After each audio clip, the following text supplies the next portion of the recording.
one fall is to determine the winner of the 2026 Owen Hart Foundation Women's Tournament. First to report from Dallas, Texas, Maya World. Owen Hart Foundation Tournament. Just get something. After the video sausage. CEO.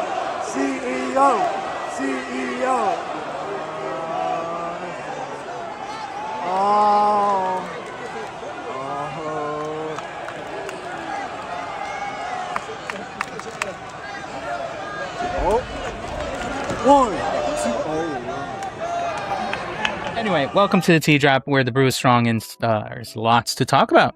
Saturday, June 27, WWE closed out Night of Champions in Riyadh, Saudi Arabia.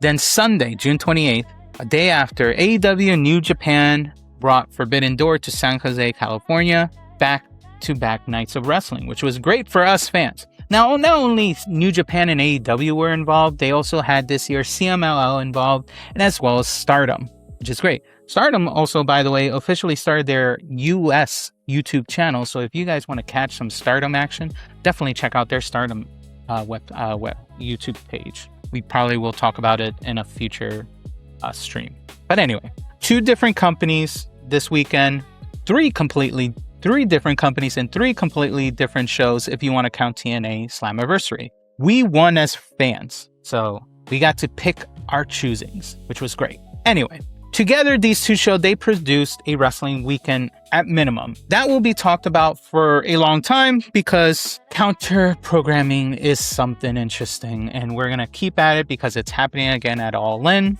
But for now, I'm not here going to replay the watch along. You already saw it. Definitely check out our past stream if you saw it. We also talked about it and viewed it at Discord, so definitely check out our Discord if you are interested. You guys already saw the show by now. This is more of a dive into what happened.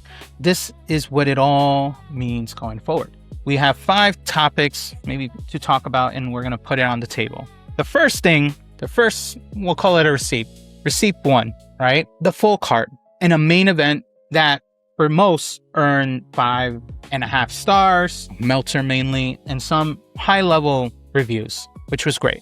Receipt 2, and my personal favorite, Mercedes Moné versus Maya World. A match, honestly, that carried a story far bigger than anything that happened between the ropes that weekend, or at least that night. The third one, does the star rating machine still move the needle in 2026? Or is it just noise at this point? Like, I honestly feel like we shouldn't be listening to what others say and just have your personal opinion. Hey, for me, Mercedes Moné and Maya World was a great match. For you guys, maybe you thought another match was great, which I'm not going to reject. Everyone has their own opinion when it comes to it. As long as everyone's enjoying the show, that's what's important to me. The fourth thing, Ospreay wins the Owen Hart Cup, which I'm probably a little obvious, but I'm glad he's finally getting a big moment at All In. Now, what does that do to the AEW world title picture? And what does it mean for Swerve? And the fifth thing, Dave Meltzer said New Japan Pro Wrestling is weaker because of the Forbidden Door gimmick or show, whatever you want to call it. The talent drain argument is becoming a real thing now. Is the crossover type of show actually hurting a parent company at this point? So anyway, strap in. Let's get into this drop. Let's start with the first receipt, the card itself. Let's start with what happened on Canvas, and we can scroll down to the match itself. The main event of Forbidden Door of 2026 was the Owen Hart's men's final. Now, before we get into the ratings and the debate around them, I guess will be the best thing to say, there's a piece of context that changes the framing of this entire match. Now, a few reports have stated that Will Ospreay pitched to take the loss here. He reportedly wanted Swerve to go over because he was tired of people saying he hadn't fully paid his dues in AEW yet. He wanted to put Swerve over as an act of good faith. AEW gave him the win anyway. And the match that Ospreay and Swerve then delivered made that decision look like the right call. Both men went hard. They bled. Ospreay had a gash on his head. Swerve face painted red by the final act. Spot after spot, near fall after near fall, the crowd in San Jose on their freaking feet. And when it was done, of course, Dave Meltzer gave it a 5.5 stars. The cage match community gave the match an 8.9 out of 10. The overall show got a 9.35 as of this video on Cage Match. That makes Forbidden Door 2026 the 6th highest rated AEW show of all time, I think, at this point, right? It's no longer the 6th, my bad. When I looked at it earlier, it was. I guess the ratings went down, but it's now officially the 8th highest rated AEW show of all time. And this wasn't a one-match show with a hot main event. This was a top-to-bottom stacked card. It just was too damn long. Now, the Young Bucks versus El Sky Team and the Unbound Company, Dave Meltzer gave it, let's see, what did he give it? Oh, 4 3/4 of a star. We're going at quarters now, guys. Dave Meltzer is like fractioning stars now. He can't go by halves. He goes by quarters now. John Moxley versus Bandito, another 4 1/4 stars. 3/4. Kenny Omega versus Zack Sabre Jr. got 4 3/4. Like all these matches got 4 3/4. How about if I tell you what didn't got one? Team Briscoe versus MJF. They got 5 stars.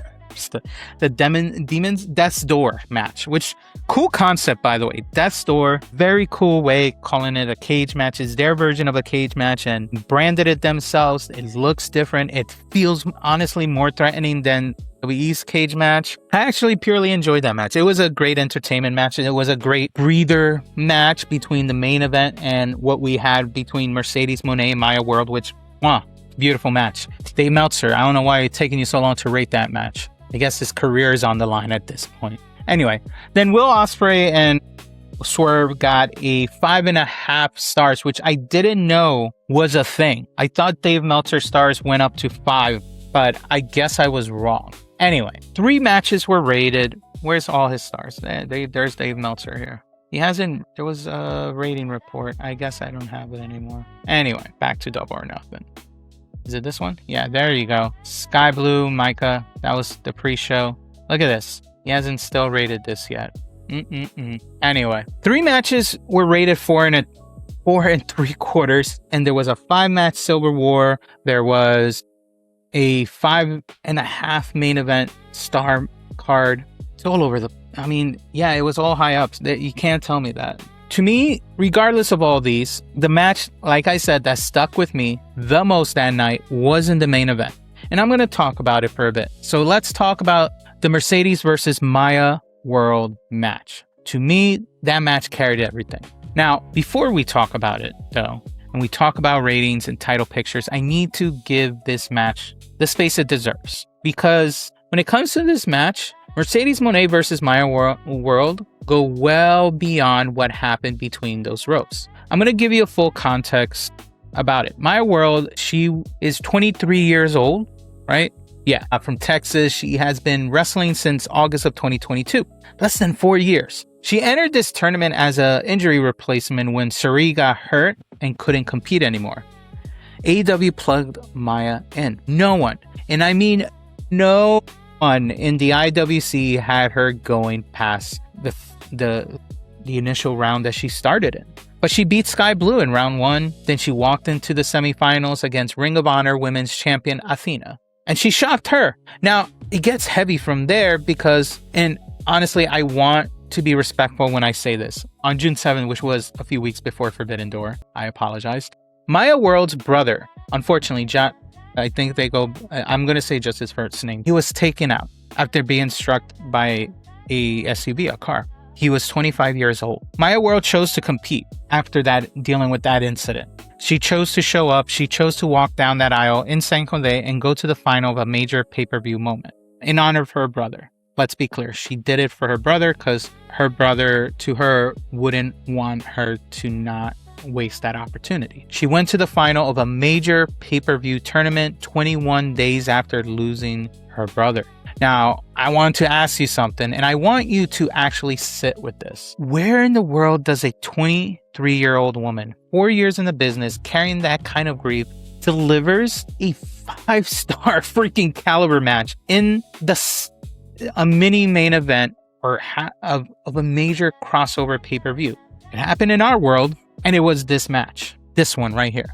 There was a little gear malfunction I saw during the match when it came to Maya. It became recognizable, but the girl still made it work like a champ. She had a few stumbles, the kind of things that happen when you're human and you're competing under some impossible circumstances. The crowd in San Jose, though, saw through all of it because the story being told between those ropes was bigger than a simple gear malfunction, bigger than some stumbles. Mercedes Moné, one of the greatest women wrestlers alive today, working with a woman who has been in the business less than 4 years, grieving in real time and pulling something out of her that the entire building felt. Mercedes said in front of everyone, or at least to whoever was able to hear, said she was proud of Maya World. Now, this is what annoys me. The Meltzer angle on this match is its own conversation, and it actually ties directly into the next topic we'll talk about, because as of July 4th of yesterday, and even today as I checked this website, Meltzer has not given this match a star rating. His explanation, he says the live experience was different from what aired. The range of opinions he's received, 2.75 stars to 5 stars. Whoever's giving low ratings are haters. That's all I can say. But unfortunately, that's not a small window if that's what he's getting. It's a canyon of a big ass gap between all these stars. And Mercedes didn't take that sitting down. She posted about the non-rating publicly. She got posted about publicly. Now, the cage match community already weighed in. They gave that match 4.75 stars. And they didn't have to wait 2 weeks to say it. Now, when it comes to this, Mercedes Moné won the women's Owen Hart Cup.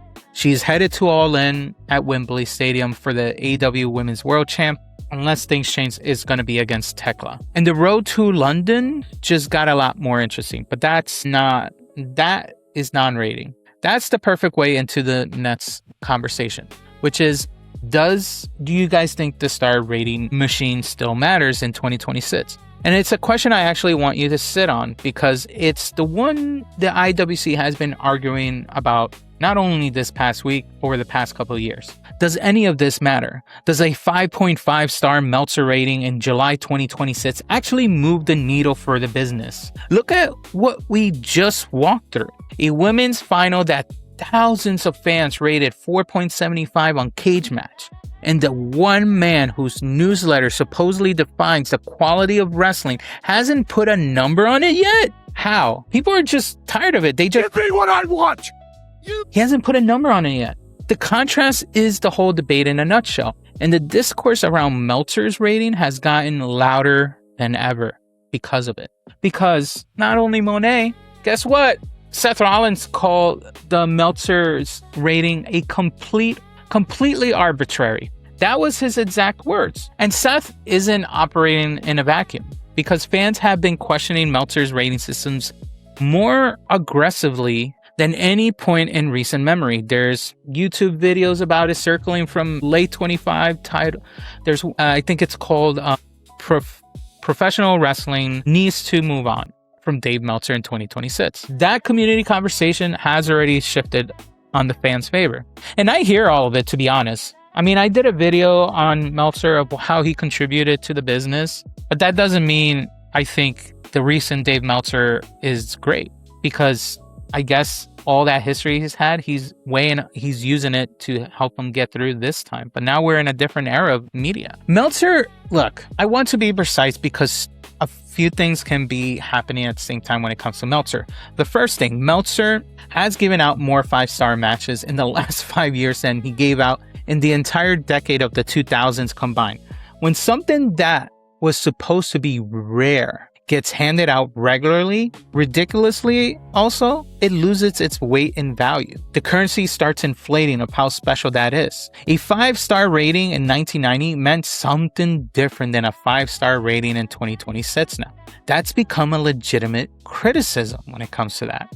It was the 9.35 cage match score is crowdsourced, because this is a group of fans rating it. The people, and then they comment about it here in the discussion, what they like, what they didn't like, so on and so forth. This is at this point, hundreds, it'll eventually become thousands of real fans voluntarily rating this show with their own eyes and their own experience. You cannot wave that away. That is democracy operating in real time.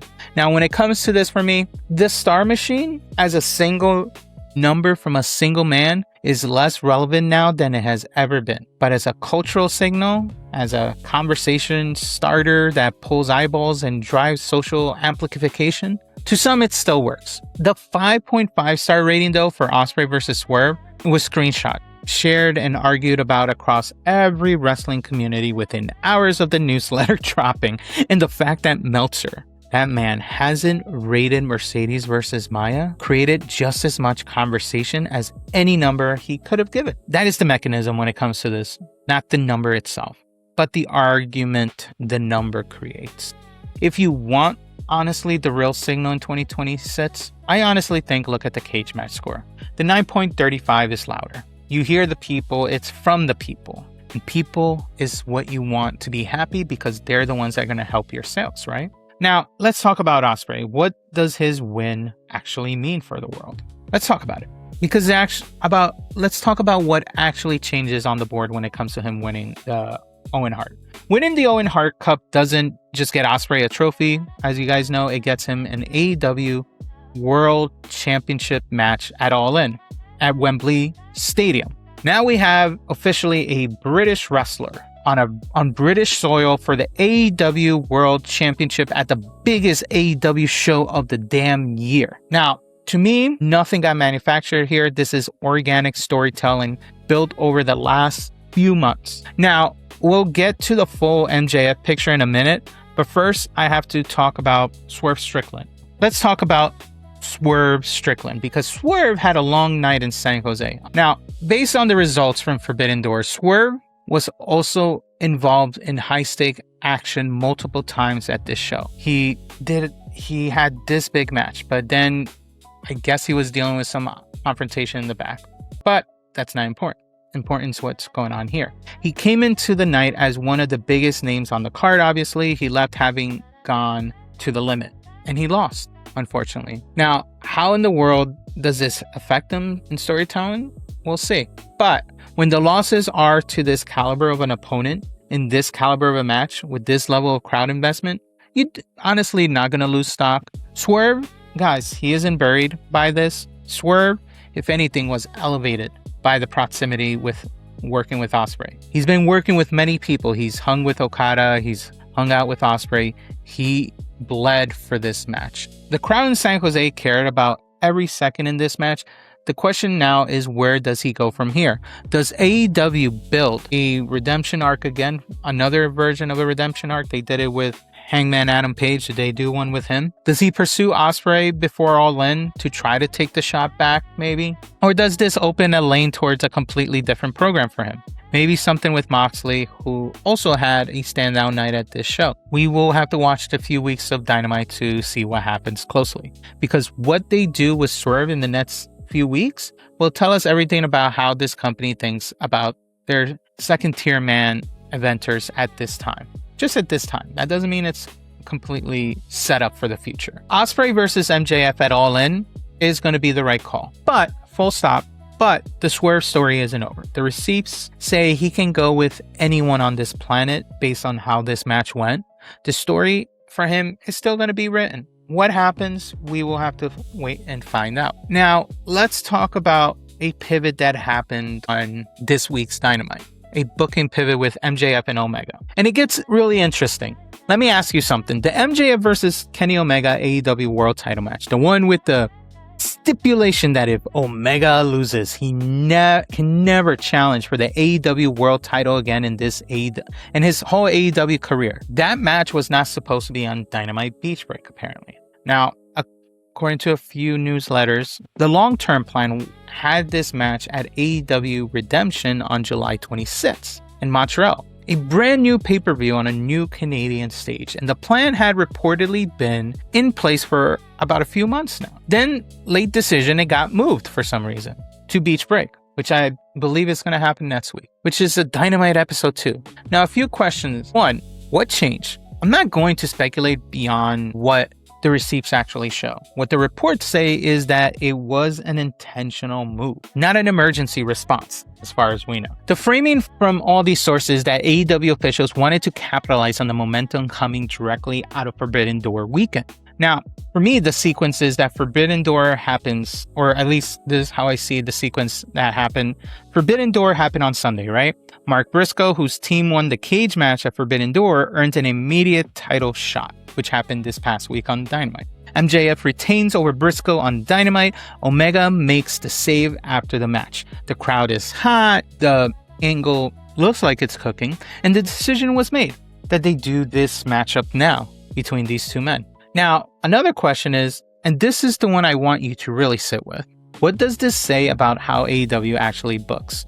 Moving a match of this magnitude, a career-altering stipulation, 3 months of planning it from a pay-per-view to a Dynamite episode, that can read two ways. One, AEW is reactive. At this point, most wrestling companies in 2026 are.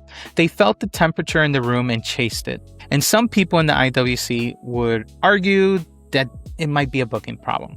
But then you cannot build long-term trust with an audience if your plan honestly evaporates the moment the crowd runs hot, right? Another thing you can think about is that AEW is trying to be flexible. They recognized that the hottest angle in the company was boiling over, and they served it to the audience immediately. Instead of making fans wait 4 weeks for Montreal, that could be not a sign of weakness, it's just them reading the room. Honestly, both these type of readings have some merit, because for me, the stipulation is what concerns me more than the venue change. If Kenny Omega loses, and he might lose, he can never challenge for the AEW World title again. That is a career-defining consequence written in a television match. Now, MJF wins, and MJF's reign is now going to be on track to surpass Kenny Omega's record of 346 days and become the longest AEW champion holder in the company's history. The road to All In is now clear, at least for now.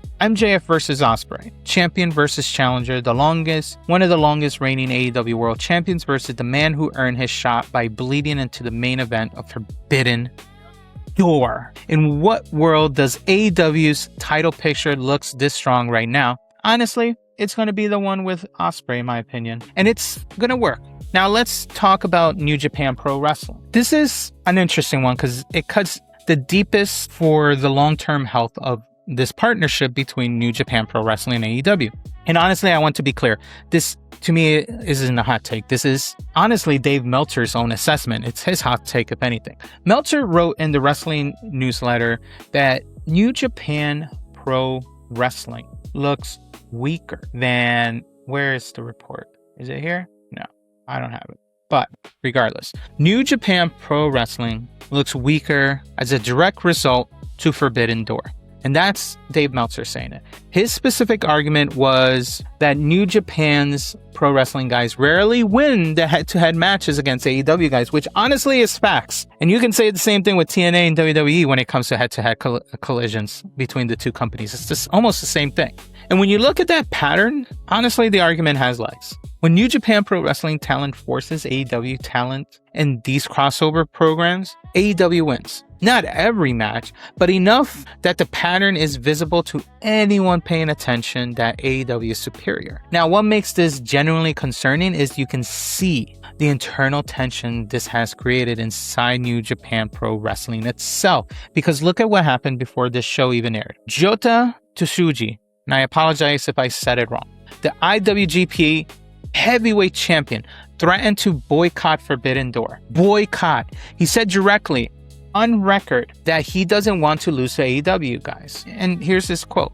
He looked back at the past. There were 4-way matches, open challenges, and retired wrestlers challenging. Do you think I would participate in an IWGP match that when it's being treated like this in Forbidden Door? As the man who revived the IWGP heavyweight champion, I have to protect its value. He asked his New Japan Pro Wrestling colleagues to consider the same position. Now, I know what some of you are thinking probably at this point. Is it a work? Maybe.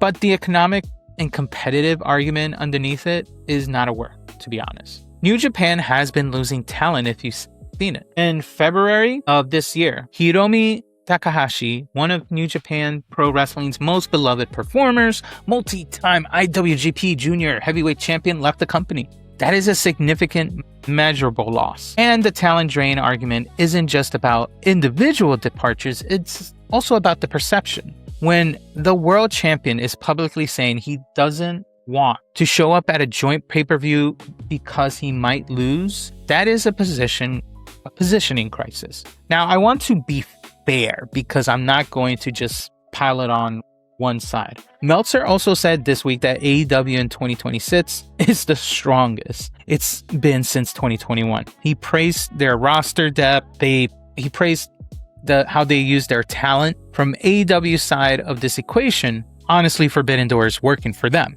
The problem is that partnership requires two sides to grow. If Forbidden Door consistently makes one company look elite and the other company look like a talent supplier, that is not a dynamic sustainability. Honestly, it's not sustainable.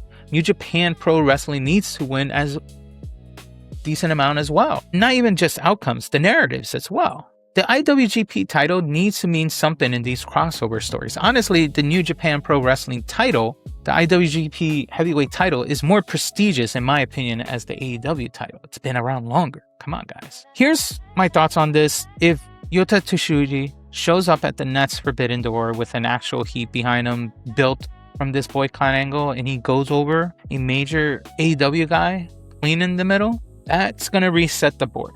That fixes the optics in one match for now.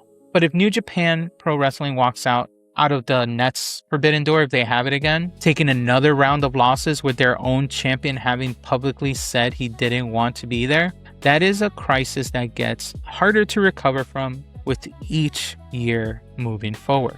The receipts are going to be there all over the internet for anyone willing to look at it. So in What's Culture, on Meltzer's page, so on and so forth. Now, I want to do also another conversation, which will be the last one, and we get out of here. Let me pull up. There we go. Perfect. I'm not gonna. It's focused on Forbidden Door, so we'll see, and you guys can let me know. Before we close this drop, right? I want to run this one through you guys and anyone that watches this video because this was a historic wrestling weekend, and I want your take. I really want to see your take. On Saturday, Night of Champions happened and ran in Riyadh. And then the following day, Forbidden Door closed out the wrestling weekend in San Jose, California. Different companies, as I said, in different continents even. Let me make sure you've got the full picture on both sides. Night of Champion gave us Sami Zayn, right? Pinning Cody Rhodes, winning the undisputed WWE Championship. We also got Oba Femi winning over Jey Uso in the King of the Ring tournament, and Io Sky beating Liv Morgan, winning the Queen of the Ring. We had a few other matches, but that are the main important ones. It wasn't a crazy card. Now, the Sami Zayn moment specifically, if you are a long-term wrestling fan, and at least in the WWE side, you understand what this means. That is a crowd-turned, fan-driven, years in the making type of championship win. Then the next day, Forbidden Door gave us everything we just broke down. Mercedes and Maya telling a story bigger than this ropes. Ospreay and Swerve bleeding through a 5.5 Dave Meltzer star rating main event. 3 separate matches rated different ways. We had a few matches also rated 4 3/4, right? We had a 5-star cage match, a show that thousands of fans rated over 9 on Cage Match. Both shows delivered, and honestly, right there is why this weekend was important for all of us. Now, for the critics, not for Meltzer, for you, 3 questions I want to sit with you this week. 1, Maya World went to the final of a major tournament 21 days after losing a family member in real life. Where do you want to see AEW take her from here? That's one question. 2, MJF on track to become the longest reigning AEW World Champion in history. Is that the right legacy for this title right now? Or does something feel off to you about that? And 3, if New Japan Pro Wrestling walks out the next Forbidden Door with another round of losses, is it the time for both sides to seriously rethink what this partnership is actually going to build towards? Drop your thoughts in the comments. As always, if the tea hit right, hit the like and subscribe, and I will see you on the next